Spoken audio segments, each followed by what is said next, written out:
It's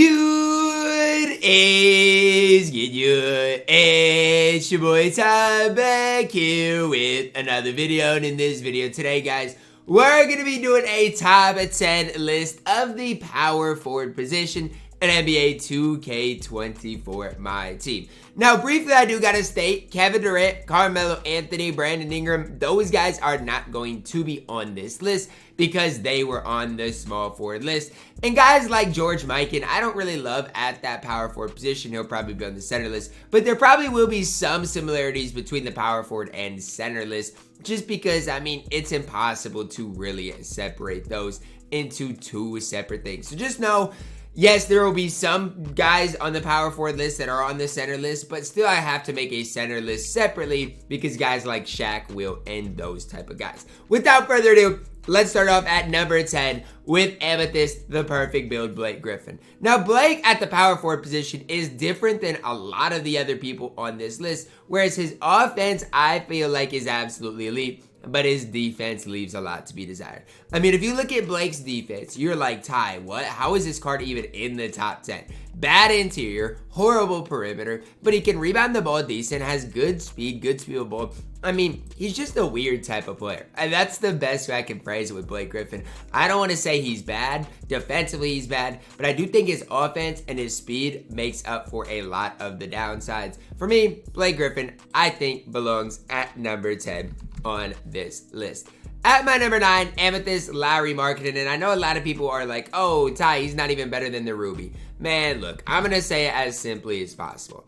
I know that the Ruby has a longer wingspan. I get that. And I know that outside of that, there's not that much difference. But even in the hot spots alone, you can see that the Ami Lauri is better than the Ruby Lauri. It's that simple. Plus 7 3-ball, better stamina, a little better interior. He's just a little overall better card. And then when you go to badges, Hall of Fame catch and shoot corner specialist as well makes him a little better. I'm not saying he's a ton better than the Ruby, but he is that little bit better. And nonetheless, he is 7 feet tall. So even if you're like, Ty, his wingspan's bad, he's still 7 feet tall with a decent enough release.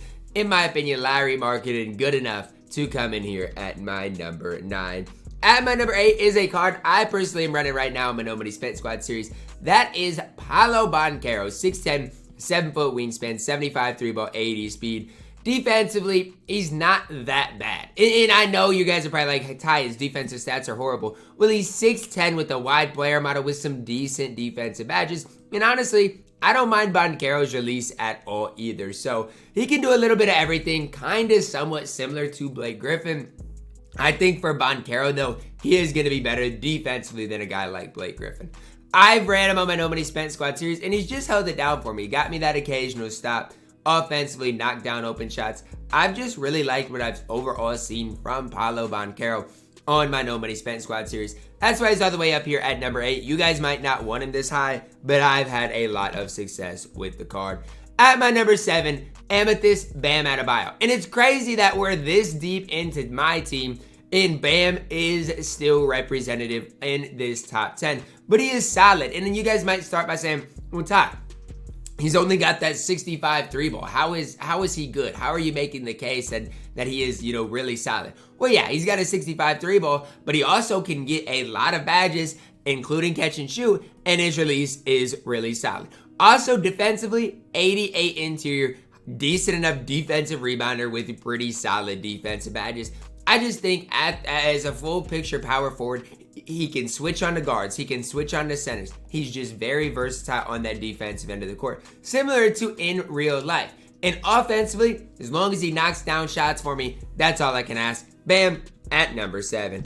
At number 6, a new addition in here is the Ruby Cliff Robinson. 83 ball, 79 speed, 85 lateral quickness, great interior, great perimeter. This card, when I look at things, is so complete. Because I want to say, I'll sit up here and say it. I think stat-wise, he reminds me a little bit of Bam. Just a little, and I'll explain why. When I look at his defense, I think about a complete defensive player. Bam's complete on the defensive end of the court, but Cliff just does that at a more elite level. Now, I do think Bam's release is probably a little bit better, but on that same train of thought, Cliff Robinson has a better 3-ball. I think this card is borderline underrated at this stage. And I know it might be crazy for me to say underrated, but that's what I want to say.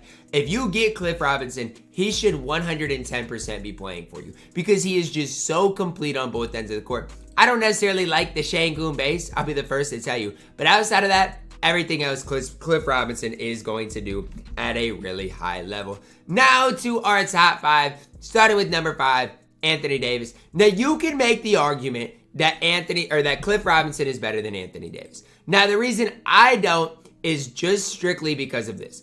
I think Anthony Davis, badge-wise, has more going for him than Cliff Robinson. Now you guys might disagree with me on that, but I think with the Hall of Fame anchor and post-lockdown, those things help AD out quite a bit. As well as I do believe AD overall has the better release when you do compare the cards. It was tough for me to rank Cliff compared to AD because I do like both of them. I think both of them are really solid options at that power forward position.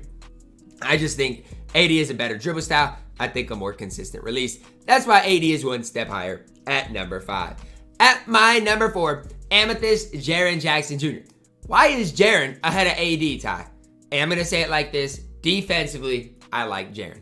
I like Jaren more than AD defensively. You guys might not. I think his player model's better. I think he gets me more stops. And I just think his defensive stats look way better as well. Now, I'll be the first to tell you, I do not love Jaren's release. It's fine. I green most of my shots with Jaren. But I would say it's not necessarily the most consistent release, right? He kind of starts his release base super slow. You got to be ready for it. It's pretty quick. And it's just not that easy to green, especially if you don't play the game a ton. It's going to be probably hard for you guys to green. But I green enough with Jaren that everything else takes care of itself. Going to get me paint stops, green open shots. That's why Jaren is up here at number 4. At my number 3, Diamond Chris Bosch. A card who recently has went way up on my rankings. It's basically this simple.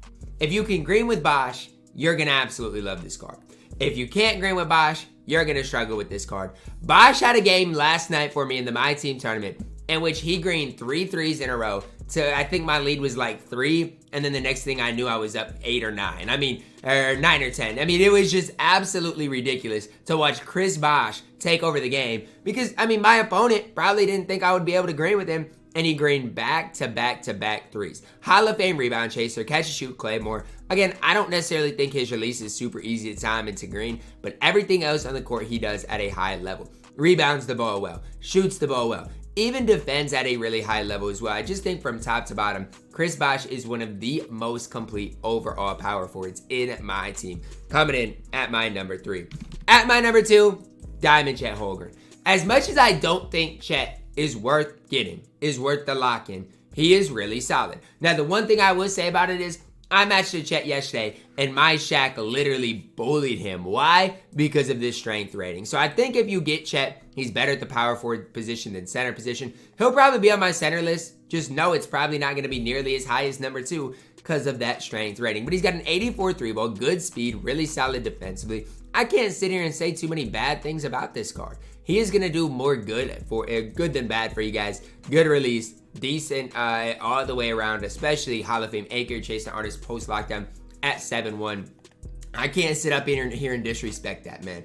He does a lot of great things for you guys on the court. Coming in at my number 2. And at my number 1, no surprise here, Diamond Giannis Antetokounmpo. The best overall power forward in my team. Now, does that mean he's worth you guys getting and locking in for and spending over $100 on? No. Okay, he's not. But that does mean he is really good. One of the best, if not the best overall defender in the game. You could give him any badge. Every badge is upgradable. And so, he is the best power forward in the game. I'm not going to sit here and sugarcoat things. 93 speed, 90 lateral quickness, good driving dunk, good speed ball, offensive, defensive, rebounding. The only bad thing is his shooting. 67 3-ball with not a very quick release. That's the only downside I can see to Giannis. But even with that, guys, you give him catch and shoot. You give him some other shooting badges. He'll be just fine. Giannis is absolutely the best power forward in the game, and I don't think you can argue against it. The only way you could argue against it if, let's say, for whatever reason, I don't think Giannis' release is super hard to green, but let's say for whatever reason, you've tried using Giannis and you absolutely cannot shoot with him. Well, then he becomes a liability in a way on the court, and then obviously you can put him lower. But I feel like with his release, especially if you give him catch and shoot, he should be able to knock down more shots than he misses. That's going to wrap it up for our power forward list, guys. Let me know your thoughts on my top 10 down below in the comments. Drop a like on the video, subscribe if you're new, and as always, man, I love you guys, and have a blessed day.